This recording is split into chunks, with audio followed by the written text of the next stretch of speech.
Honestly, he seems odd, but I don't get a bad feeling about him. What do you think, Cecil? I also don't think he's hostile, Mark, but nothing's certain yet. We have to be cautious this time. Yeah, I guess none of us want a repeat of what happened with another being from space, right? Exactly. Even though Goku doesn't act aggressive, there's no denying his strength is extraordinary. We need to know how to deal with that. For the moment, you're the strongest we have for this job, so I'm leaving it in your hands too. Well, if we can count on his help, that's fine by me. After hearing Invincible's words, Cecil nodded seriously. Though he didn't openly show it, he was already forming a plan to keep close watch on Goku, not only because of his power, but also because his presence might draw in unknown threats. While Goku's evaluation ended, the results truly surprised Cecil's team. Goku's body demonstrated incredible resilience during the test, not to mention the enormous strength he showed by lifting whatever they gave him without difficulty. Once the testing was done, Goku took the opportunity to walk around the labs full of genuine curiosity, though he noticed the scientists' skeptical glances. While Goku roamed the facilities, Invincible decided to accompany him, partly to ensure Goku wouldn't cause any trouble, but also because he was curious about this strange warrior from another world. At the same time, from what Immortal had said, Goku seemed to be from a different race as well. Unlike the others, Mark felt more at ease striking up a casual conversation. I heard you say you're a Saiyan, right? So, what exactly does that mean? Well, supposedly, Saiyans are a race of warriors from another planet.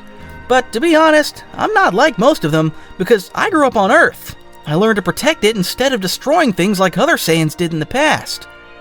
Mark was surprised and intrigued by Goku's explanation. It sounded very similar to the Viltrumites, and Mark also felt a connection in the fact that Goku was raised on Earth despite being from another planet. I see. So your race also used to conquer planets, like the Viltrumites. He sounded a bit down, presumably because he was currently dealing with the fact that he was also half Viltrumite, a race he despised for their cruelty. Goku noticed how Invincible's mood soured, so he wondered why that was. In fact, now that Goku thought about it, the first thing he had heard upon arriving was questions about whether he knew about Viltrumites, as if there was a strong reason everyone was wary of them. I can tell everyone's worried or upset whenever they talk about Viltrumites. Did something happen with that race?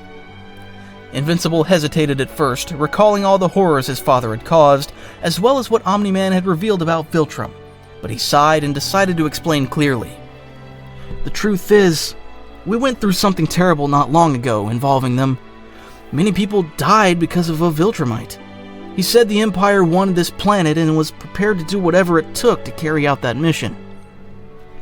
Invincible grew sadder as he spoke about the events that had happened, but it was necessary for Goku to understand why everyone was so on edge. And the thing is, the Viltrumite who did that was my father. He came here under the false pretense of protecting people. He even started a family, but apparently he only had me so that I would join the Empire and conquer Earth. Invincible's words reminded Goku of how he felt when he learned of his origins through his brother Raditz. Goku also disapproved of the Saiyans' atrocities, and he never identified with that part of his heritage. Moved by sympathy, he patted Mark on the back to console him, letting him know he understood. I know it's not easy dealing with that kind of thing. It's like the actions of our people define us just because we belong to that race. But you can always be the exception and fight for what really matters. My adoptive grandfather taught me there are better ways to use our strength. I've faced a lot of opponents, but I always fight with the desire to push myself and protect others, not to hurt them. Mark could see the honesty in Goku's eyes, and he began to feel more comfortable around him. Though he still wasn't entirely letting his guard down, he was starting to think Goku might be someone he could trust, and more importantly, someone who understood him because they were in very similar situations.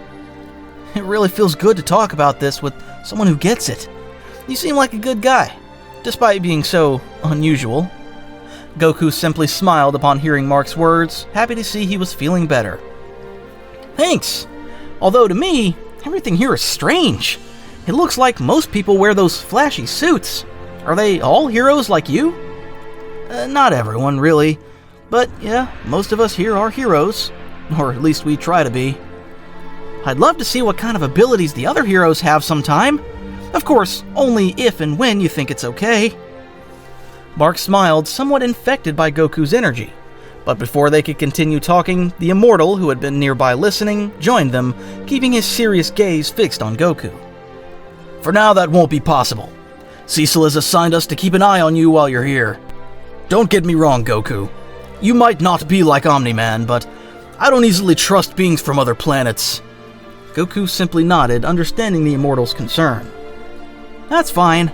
I don't mind you keeping watch. After all you've been through, it's only normal. If I were in your place and a stranger suddenly showed up, I'd probably do the same thing, I guess. Goku's direct and sincere response took the Immortal by surprise.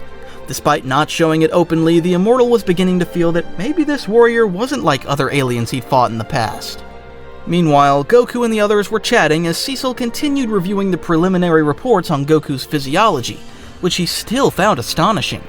Goku's strength, speed, and endurance surpassed even his highest expectations for the planet's top heroes, making him an enigma. Yet what intrigued Cecil most was Goku's attitude. How can someone so powerful act so carefree? Is it all an act, or is he really that straightforward?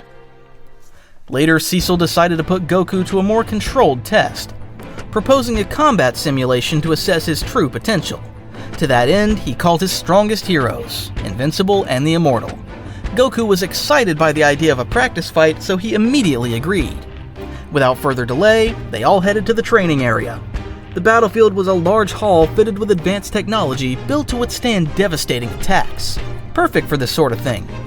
Goku got ready, stretching casually, while Invincible and the Immortal watched him closely, ready for anything. Meanwhile, Cecil observed everything from the control room with his team, aiming to gain a better understanding of Goku's abilities. Alright, this is just a test fight. Though I do expect you to fight in earnest, don't go destroying our base. Understood? I promise! I'm eager to see your strength, Goku. I hope you don't mind. When the signal to begin sounded, Invincible and the Immortal flew forward, propelled by their powers. The Immortal led with his raw strength, throwing a direct punch at Goku's face, while Mark tried to flank him from another angle. However, Goku dodged both attacks with surprising ease, moving at a speed that was barely perceptible. This left both heroes stunned, as for them, it was as if he had completely vanished. Wow, you're fast! But you can still improve. With a carefree smile, Goku reappeared behind them with his arms folded. How did he do that? He's incredibly fast! The Immortal didn't let the surprise slow him down. He unleashed a barrage of blows, each stronger than the last. Goku blocked the punches without any trouble, as though testing how strong the Immortal really was. You're strong, Immortal, but you still need to work on your speed.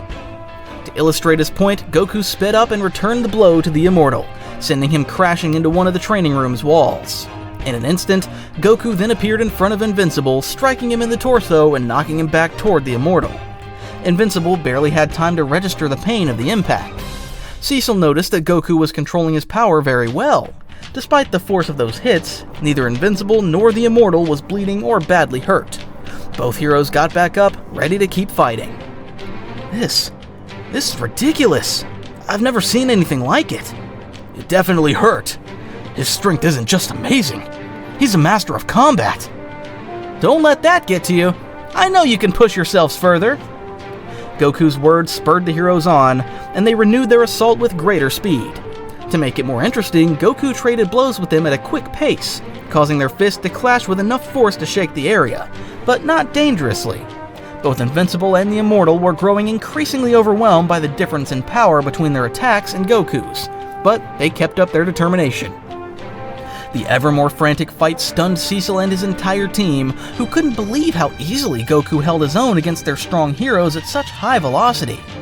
And it was obvious Goku wasn't fighting seriously yet, since he didn't seem to be exerting himself in the slightest. After a few more minutes, Cecil finally decided to end the demonstration, allowing everyone to land gently on the ground. Invincible and the Immortal were left speechless. Despite combining their strength, they hadn't managed to land a single hit on Goku.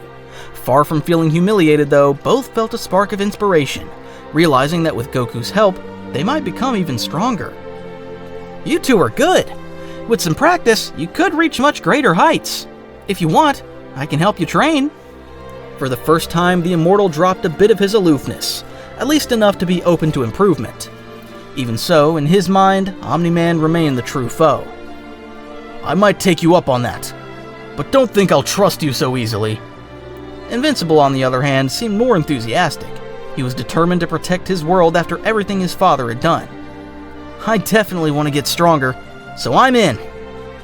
Goku smiled at both of their responses, glad to see that he was slowly earning these heroes' trust. Although there was still much to do, he was excited about what the future held in this strange but fascinating new world.